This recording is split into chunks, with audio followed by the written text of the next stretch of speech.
देखिए, आज का ये जो वीडियो है वो कक्षा 8 प्रश्नावली 7.2 है। घन और घनमूल और उसका क्वेश्चन नंबर 3 है 7.2 का। क्या कह रहा है? आपको ये बताया जाता है कि 1331 एक पूर्ण घन है। क्या है कि 1331 है वो एक क्या है? पूर्ण घन है। क्या बिना गुणनखंड किए आप ये अनुमान लगा सकते हैं कि इसका घनमूल क्या है? आपको बिना अभाज्य गुणनखंड किए बिना ये बताना है कि इसका जो घनमूल है वो क्या है। ये पूर्णघन है। इसी प्रकार जो ये आपको ये संख्या दे रखी है इनके भी आपको घनमूल अनुमान लगा के बताने हैं, यानी कुल मिला के अनुमान विधि बोल सकते हो आप इसको। ठीक है, तो यहाँ पे जो पहला दे रखा है, टोटल 4 क्वेश्चन हो गए, पहला, दूसरा, तीसरा, चौथा। तो पहला जो क्वेश्चन है 1331 1331। अब 1331 का क्या करना है? आपको अनुमान लगा के बताना है। तो इसके लिए आपको क्या करना पड़ता है? आपको पहला काम करना है कि सर्वप्रथम दाईं ओर से 3-3 अंकों के समूह बनाते हैं। 3-3 अंकों के क्या बनाते हैं? समूह बनाते हैं। अब जैसे प्रथम समूह 3 अंकों का ये हो गया 331, और दूसरा जो समूह हो गया, पीछे क्या बचा? सिर्फ और सिर्फ 1। आपको अनुमान विधि में क्या करना है कि दाईं ओर यानी इस तरफ से आपको 3-3 अंकों के क्या बनाने हैं? समूह बनाने हैं। तो ये 3 अंकों का एक समूह बन गया जिसे हम प्रथम समूह, और पीछे 1 अंक बचा ये दूसरा समूह। अब देखो, प्रथम समूह देखना है आपको। प्रथम समूह 331 का इकाई अंक क्या है? इकाई अंक 1 है। ठीक है, तो यहाँ पर हमें पता है कि 1 किसका इकाई अंक हो सकता है? जब उसके घनमूल का इकाई अंक 1 होगा। पता है ना आपको, क्योंकि 1 का घन 1 होगा, यानी 1 का घन 1 होगा। तो 1 किसी संख्या के इकाई स्थान पर तब आता है जब उसके घनमूल के इकाई अंक पर क्या होता है? 1 होता है। ठीक है, जैसे 1 का घन 1, 2 का घन 8, 3 का घन 27, 4 का घन 64, 5 का घन 125, 6 का घन 216, 7 का घन 343, 8 का घन 512, 9 का घन 729 और 10 का घन 1000।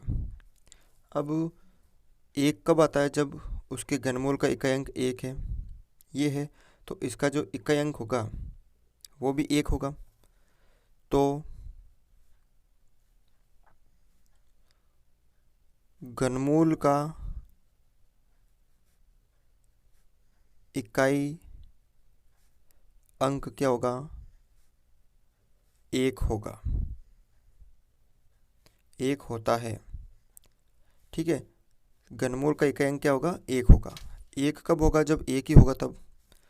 अब आपको दूसरा समूह देखना है। दूसरा समूह क्या है? 1। अब 1 किसके मध्य आता है? 1 और 8 के बीच में आता है, यानी 1 के घन से तो बड़ा या बराबर, और 8 के घन से यानी 2 के घन से छोटा। 1 जो है ये 1 या 1 के बराबर और 2 के घन से छोटा है, तो आपको हमेशा छोटा वाला लेना है। तो ये 1, तो घनमूल का दाई अंक, घनमूल का दाही अंक क्या हो जाएगा? 1 हो जाएगा। अतः 1331 का घनमूल क्या हो जाएगा? इकाई अंक क्या आया था? 1 और दाई अंक क्या आया था? 1। तो यानी कितना हो जाएगा? 1331 का घनमूल 11 हो जाएगा। अब अगला है 4913। तो वही आपको दो समूह बनाने हैं 3-3 अंकों के। तो पहला समूह तो होगा आपका ये, दूसरा होगा ये, यानी प्रथम समूह 913 और दूसरा समूह 4। अब आपको करना है कि प्रथम समूह जो है, प्रथम समूह का इकाई अंक 3 है। प्रथम समूह का जो इकाई अंक कितना है? 3 है। अब 3 किसका होता है? तो देखो एक बार इस पे नज़र डालते हैं कि 3 किसका होता है, किसके घनमूल का होता है? 3 होता है 7 के। 3 जो इकाई अंक है ये किसके होता है? 7 के होता है ना। जब हम 7 का घन करते हैं तो 3 यानी 343, इसका इकाई अंक कितना है? 3। तो 3 मतलब इसका घनमूल होगा 7। जिसका भी इकाई अंक 3 होगा उसका घनमूल होगा 7। ठीक है, तो इसका इकाई अंक 3 है, अतः घनमूल का इकाई अंक क्या हो जाएगा? 7 हो जाएगा। अब प्रथम समूह का इकाई अंक 3 है और 3 किसका होता है? 7 का होता है। जिसका भी इकाई अंक 3 होगा तो उसका 7 होगा, इकाई अंक 6 होगा तो उसका 6 होगा, ऐसे। ठीक है ना, तो ये हो गया। अब आपको देखना है दूसरा समूह। दूसरा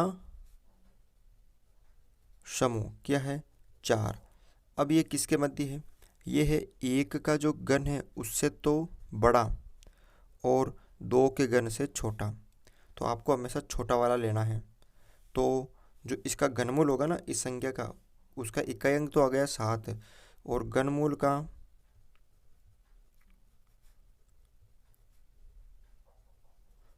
दाही अंक वो हो जाएगा आपके 1। अतः 4913 का